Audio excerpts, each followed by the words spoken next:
Olá a todos! Hoje eu vou falar sobre o maior padrão de entrada possível em baixa tensão, que é um trifásico de 200 amperes. É claro que existem exceções, mas via de regra, 200 amperes é o máximo que um consumidor único consegue pedir em baixa tensão. Por isso, eu vou falar todas as características de localização, de qual que é o cabo, qual que é o preço, que tipo de cliente que eu utilizo esse tipo de padrão para definir isso na tua obra ou quem sabe no teu projeto, para que você tenha segurança no que você está fazendo. Olá a todos e bem-vindos ao canal IVM Engenharia Elétrica. Eu sou Isaías Wandowski, sou engenheiro eletricista e trabalho há mais de 12 anos com projetos e obras elétricas. Nesse meio tempo, eu já fiz diversas obras para diversos tipos de clientes, inclusive me segue lá no Instagram e também no TikTok, que tem diversos vídeos sobre o dia a dia, sobre obras que a gente tem hoje, por exemplo. Então, sem mais enrolação, vamos começar com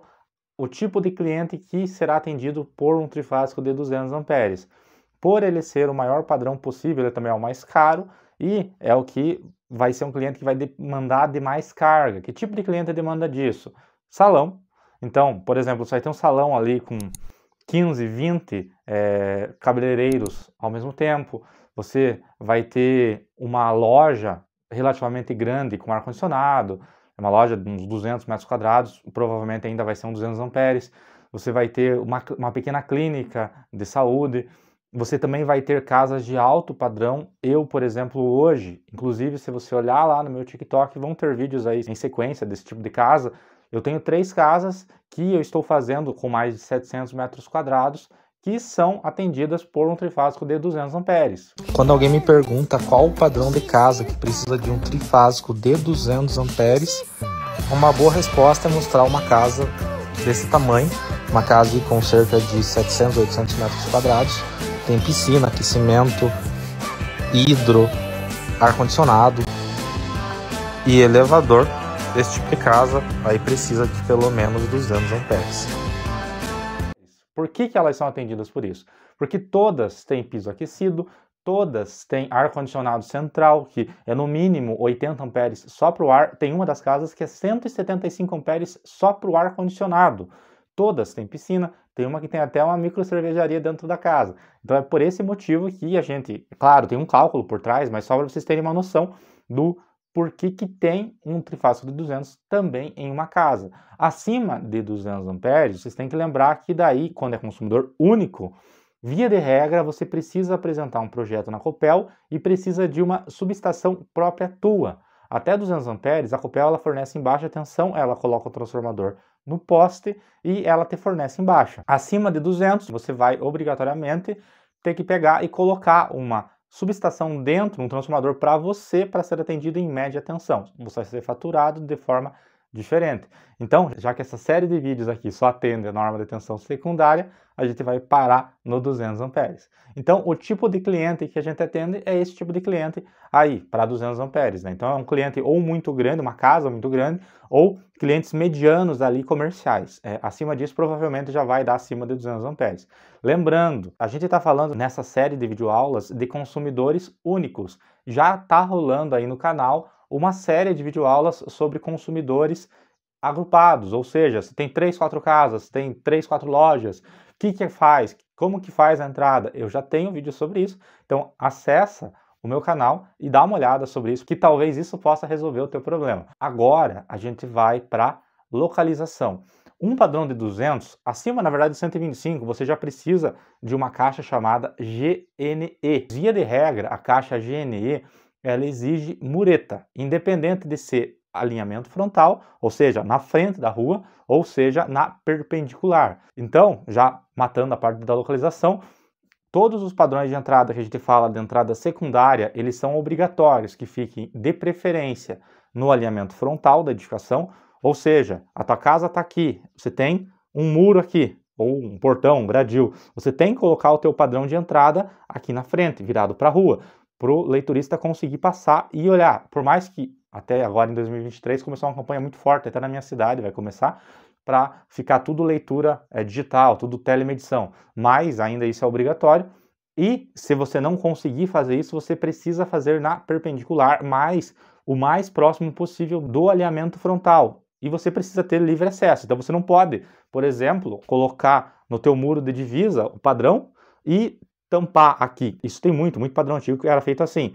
Isso não pode. Se você colocar aqui no teu muro de divisa, você precisa ou deixar aberto, ou ser uma livre passagem, por exemplo, algum lugar que fosse estacionamento do pessoal, ou você vai precisar fazer uma mureta ou um gradil que dê a volta para que o leiturista tenha livre acesso. Tem exceções? É claro que tem, mas aí vai ser situação por situação. Você pode entrar com pedido na Copel para tentar abrir essas exceções, mas via de regra tem que seguir essas duas coisas. Então você vai no item 45.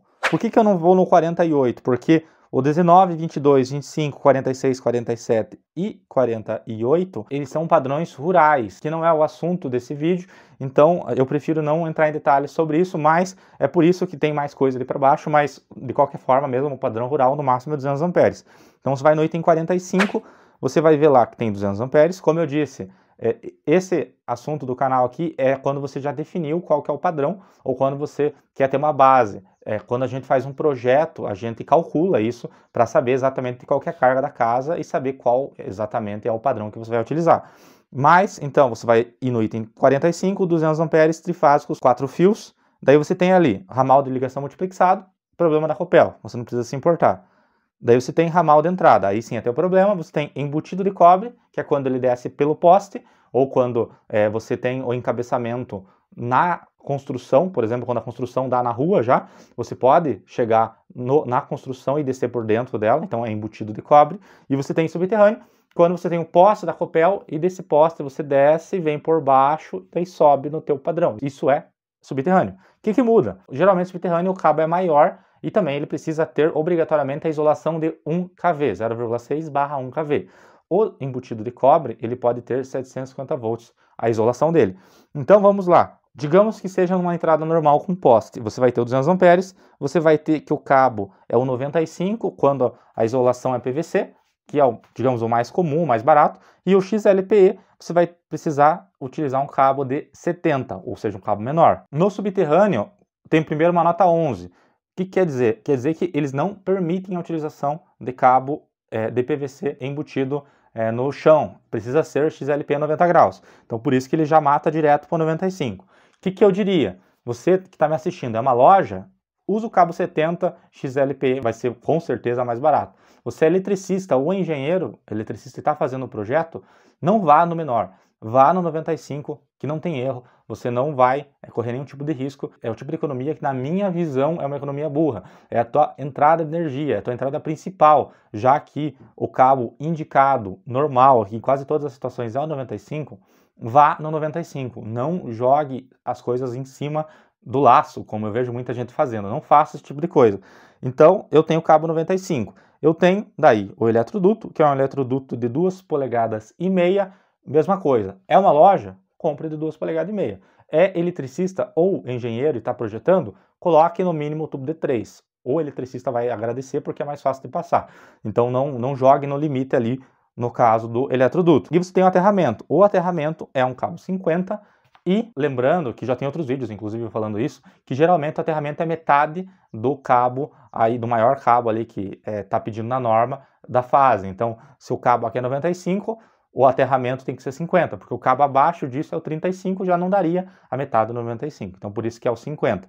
E você tem que o tubo é o de 25 milímetros, que é o de 1 polegada. Então, com isso aqui, você mata. Tem o tubo, que é o de 25, que é o de 1 polegada, que, lembrando, você precisa fazer um tubo do aterramento do padrão separado do tubo que você está indo para a tua casa ou para o teu comércio. Você não pode utilizar o mesmo tubo para descer com esse cabo 50. E você tem o poste que é um de 300 Dan. É o maior poste que você vai ter aí para um padrão de entrada secundária. É um 300 Dan. Claro, existem exceções e você pode, mas eu nunca vi, pelo menos eu particularmente nunca apliquei, você pode utilizar postes acima disso. Isso também é uma coisa interessante. Você pode, se você por algum motivo tivesse um B600, a Copel não vai ter proibido de usar um B600. A Copel vai ter proibido de você utilizar um menor. Como eu disse, eu nunca vi uma aplicação que tenha sentido fazer isso, mas às vezes pode ser interessante. Eu já tive casos, sim, em entradas de média tensão, que eu utilizo postes maiores do que é o recomendado pela norma por alguma característica, ou do local, ou de altura. Então você tem essa liberdade para fazer acima, nunca abaixo. Então com isso você fecha a parte do dimensionamento e, como eu já disse no começo do vídeo, você vai precisar de uma caixa chamada GNE. Essa caixa ela pega medidores de 125, 150, 175 e 200 amperes. Então é uma caixa padrão. Agora você vai ver também o detalhe. Aqui em cima você tem dois compartimentos dela, um deles é para o medidor, o outro deles é para o disjuntor. Você sempre vai entrar hoje em dia no medidor, então você está vendo o detalhe, você está descendo, está vindo com os cabos no medidor, saindo do medidor, entrando no disjuntor, e do disjuntor você está indo para a carga. O neutro, você vai descer, vai abrir ele, você não pode cortar, você tem que abrir ele. Abre ele, só descasca, né? E entra no neutro. Essa parte descascada, você vai colocar dois conectores parafusos, e daí você pega um cabo lá da haste de aterramento, que tem que estar lá no chão, que a haste mínima é de 0,5 polegada.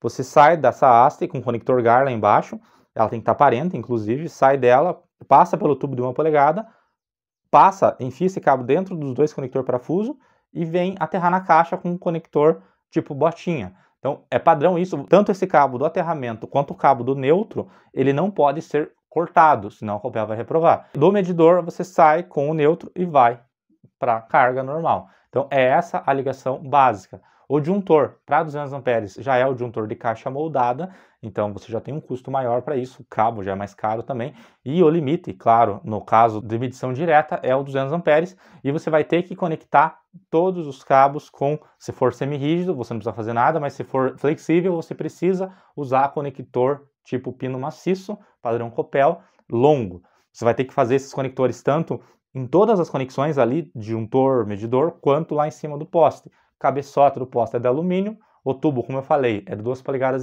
ou se você estiver executando, melhor já jogar um de 3 por precaução. Você vai ter que colocar mais ou menos 4 conexões com fita Fusimec. Eu tenho um vídeo que vai ficar no final desse vídeo aqui para você assistir, que fala da parte prática. Então a gente montou um e está mostrando, é o que eu mais monto. Eu quero ver até se eu faço mais alguns sobre 200 amperes, já que é o que eu tenho mais acesso, mais fácil, sabe?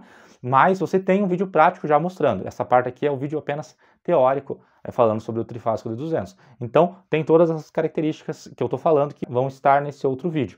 Cor de cabo. O cabo não é obrigatório que ele seja preto ou vermelho. O que você não pode, que está previsto em norma. Você não pode utilizar para as fases o cabo verde e nem o azul. Eu já vi sendo utilizado azul, totalmente errado. Eu não faria esse tipo de situação, mas eu já vi. O que você pode utilizar o cabo, por exemplo, todos pretos, todos vermelhos, sei lá, se tiver um cabo rosa lá, está fora da norma, porque a norma não está proibindo, você pode utilizar. O que eu normalmente faço? Para não ter o perigo de cortar o cabo errado, uma cor só, hoje em dia eu utilizo sempre, acima do cabo 25, eu sempre utilizo cabo preto. Você também dificilmente vai encontrar pronta entrega numa loja cabos coloridos. Então você vai utilizar tudo preto. É a melhor situação. Daí você identifica nas pontas com fita isolante. É a melhor, não está proibido de fazer dessa forma e você consegue otimizar melhor o teu cabo. Então a gente sempre faz dessa forma. O cabo colorido eu já tive algumas experiências de obras que eu executei, só que a probabilidade de você perder pontas de cabo e você não conseguir reaproveitá-las depois é muito grande. Então por isso que eu prefiro não fazer dessa forma. Então utilize a fita colorida, que é mais garantido. Inclusive nesse vídeo prático que eu falei para vocês que tem, tá com fita colorida, porque é a melhor forma de fazer. Agora vamos falar de custos. Quanto que custa um padrão desse? E será que vale? Será que não vale? O que eu diria? Assim, um padrão de 200 amperes vai custar no mínimo aí uns 8 a 10 mil reais de material. E você, como eletricista, você vai cobrar pelo menos aí uns 500 reais para executar esse posto de transformação, além, é claro, da mão de obra do pedreiro para fazer a mureta. Então o cliente ele não vai pagar menos de 12 mil reais, digamos assim, para ter o padrão pronto. Considerando que ele tem o cabo alimentador desse padrão até o quadro geral, mesmo esse quadro estando o mais próximo possível desse padrão, menos de uns 15 mil reais eu acredito que o cliente não vai gastar para fazer um padrão desse. Então isso daí também já é uma linha de corte para você saber que o tipo de cliente que vai utilizar esse não é o tipo de cliente de uma padaria ali numa vila. Não é esse tipo de cliente que vai, ele não vai ter esse poder aquisitivo e não vai querer fazer isso de primeira. O tipo de cliente que faz esse tipo de padrão é o tipo de cliente que ele vai estar investindo ali provavelmente mais de 500 mil, 1 milhão de reais em um empreendimento, e ele precisa ter confiabilidade na parte elétrica dele. Então, é claro que você tem que ter o bom senso também, e isso eu falo por experiência de quem faz obra diariamente, de que você tem que saber aquele ponto, aquela medida para não dimensionar algo absurdo para o cliente e também não subdimensionar a questão do padrão. Então você tem que saber muito bem interpretar o que o cliente está necessitando. Então isso faz muito parte do nosso serviço. Eu conheço muitos profissionais hoje, infelizmente, que eles não têm essa sensibilidade de conseguir escutar o cliente. Você precisa escutar o teu cliente. Então, isso é uma coisa que a gente faz muito forte na nossa empresa, que é, eu chego e eu entendo o que o cliente precisa, quais que são as condições financeiras dele, como que ele está planejando fazer esse investimento a longo prazo, como que vai funcionar o ambiente de trabalho dele, em que horas que ele vai utilizar um equipamento ou outro. Então, tudo isso é importante. Então, uma última dica final aí para você, principalmente nesses padrões maiores, ouça o teu cliente e veja a real necessidade que ele precisa para que você consiga dimensionar isso de forma correta e de forma justa para o cliente. Então, eu espero muito que vocês tenham gostado e até a próxima.